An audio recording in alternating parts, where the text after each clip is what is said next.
بسم الله الرحمن الرحيم. شهر رمضان الذي أنزل فيه القرآن هدى للناس وبينات من الهدى والفرقان،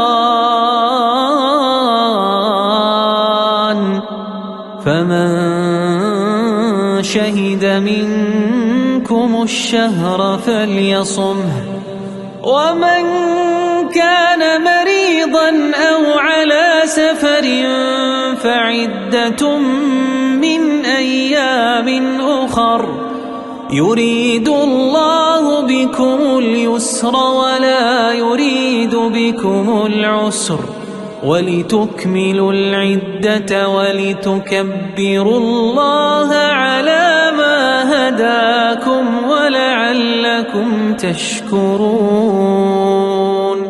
وإذا سألك عبادي عني فإني قريب أجيب دعوة الداع إذا دعان، فليستجيبوا لي وليؤمنوا بي لعلهم يرشدون.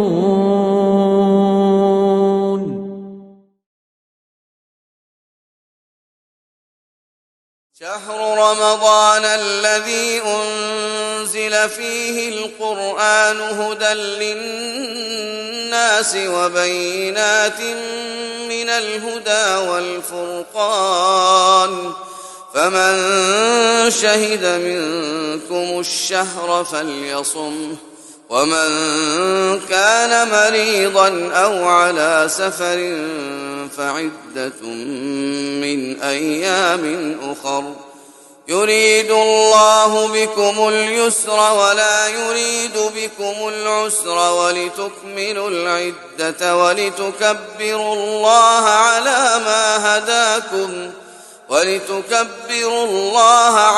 ما هداكم ولعلكم تشكرون.